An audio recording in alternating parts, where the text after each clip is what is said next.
James Helder, IFL TV, MTK Global. With me, I've got former WBO World Champion Andy Lee. Firstly, fantastic to see you, Andy. How are you? Yeah, good, James. Very good. Thanks for having me on your show again. Congratulations to Ryan Burnett, teammate. I mean, fantastic achievement to unify the division at only 25 years of age. Yeah, what an achievement. It's hard to see where he goes from here, how he keeps climbing.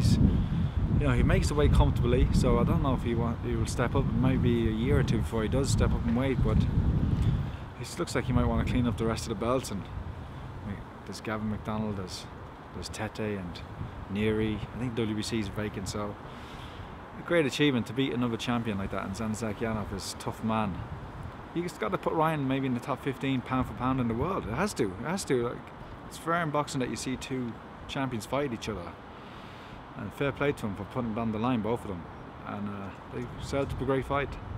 Cracking fight, cracking achievement for Ryan, as we mentioned, to unify in his home city as well. Do you think his profile will have a massive increase after this win? I think so. It's growing and growing. See, Ryan's been on the road a lot. He hasn't fought in Belfast a lot, especially not in big fights. And it's only been his last fight against Haskins and this fight against Zakyanov that he's kind of coming to the forefront of people's imagination. And hopefully, the next fight will grow and grow and grow. The crowds will grow and grow and grow. And Belfast boxing is thriving at the moment. Frampton's set to return. The Conlon brothers are doing great. McKenna had a great win last night. McCarthy, Paddy Barnes, so many more I could mention. The Upton brothers. There's so many more I could mention. But Belfast boxing's always been strong. But I think it's maybe at its strongest ever right now. Now, Andy, we spend a lot of time, and I've heard you on the radio recently, talking about other people, talking about their plans, their achievements. I mean, we last saw you in action on the undercard of Golovkin v Danny Jacobs in New York. Good win for you that night, and first time you've been out in a little while. What are the plans for yourself moving forward at the moment? Well, I fought in March this year, and we had a baby in June, the first child, so I took a time off because I wanted to be there and experience everything. But I am eager to fight again, but it has to be the right fight. Adam spoke to Eddie Hearn and he spoke to HBO and people in America top ranked. There's been calls for fights. But at this stage in my life and my career, I have nothing left to prove. I've achieved everything I wanted to do. I don't have to fight in terms of, for money and things like that. But I still want to fight, but it has to be the right type of fight. And I'd like to fight one of the champions. I'd like to fight Danny Jacobs. There's been some other guys mentioned, I won't say their names, but I believe on my day I'm still one of the best middleweights in the world. I know I am. But it's about the right fight, enticing me back to leave my family and to go away, train, put myself through the camp. And we'll just wait and see if it comes. I mean, I'm not retired, I'll stay available. I'm training nearly every second day, just ticking over. And once the right fight comes, I'll take it. We've seen, obviously, Danny Jacobs is in action on the first Matchroom USA show. There's a real good link up there involving him in particular. Does that make that fight more viable? The fact that there is obviously contact between Eddie Hearn, Adam Booth and yourself? Yeah, it does. I think it's an easy fight to make. Us. How many top middleweights are out there? There's not. You can count them on one hand. Billy Joe and LEMIEUX are fighting. That's two of them out of the way. Golovkin and Canelo look like they're fighting. That's the other two out of the way. Danny Jacobs is the other one, and I'm the sixth one. So there's only so many opponents. Like, who else are they going to fight?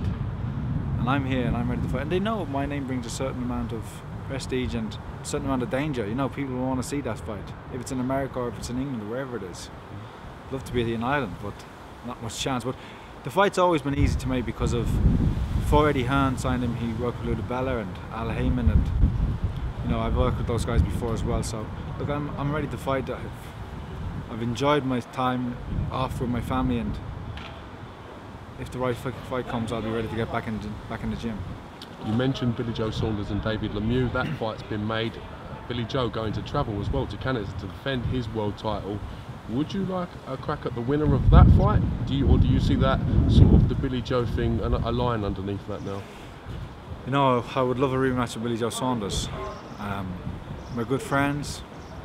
Nothing personal against him. Just he pipped me on the night. 2 knockdowns, just kind of swayed it in his favour. Close fight, could have been a draw, but I can see how to give it to him.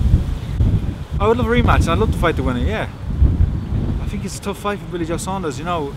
I think he's got the tools to win it, and I think he will win it. But going away from home just gives a little bit of, just it's a different thing. I don't think, he hasn't experienced that before, and to go away and fight a big fight away from home, I know he'd be very focused. I know he's a very hungry fighter. He wants to win, Billy Joe. He's a competitor. He never wants to give an inch. But he's going to have to be on his game over in Canada to get the decision, especially. I do apologise to our viewers for this wind. It's really Welcome to Belfast. Welcome to Belfast. But it was so loud in the hotel, it was just hard to hear what Andy was saying. So I do apologise for the wind. How do you see Billy Joe Lemieux playing out? How do you see that fight going? Billy Joe boxing and being smart, moving and slipping and sliding and different, what he's good at.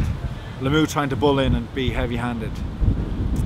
Lemieux was seen before, against Rubio and against Asseline, that you can outplay him. And Golovkin almost outboxed, but they outjabbed him. I think just straight punches, be smart, don't hold your feet too long, be slick, be moving, and Billy Joe will win. Because you can be outboxed, but you just don't want to take any chance, especially away from home. And they'll be trying everything in the book to unsettle Billy Joe Saunders over in Canada. So he's going to have to be on his game, and his coach Dominic Ingle and the people around him are going to have to do a good job of protecting him from the external factors of being in Canada. But I think he has it all. Before you look to face someone like Danny Jacobs, do you think it would be wise to have a fight that gets you back into the full run of camp, so you can have a solid camp followed by a fight straight into camp again to go at something big? It's a possibility. I could have a tune-up. We'll see. Just see. I'm open. I want big fights, but if there's a big fight in the offing and I'm offered a tune-up in beforehand, then I will. Yeah. Listen, I'm going to let you go. You have to win. Before we blow away, I really appreciate Andy Lee giving us some time. Thanks, James. Thanks for your time. Congratulations on the well. as well. Thanks. Take I'll say care, goodbye Andy. to these guys. See you soon.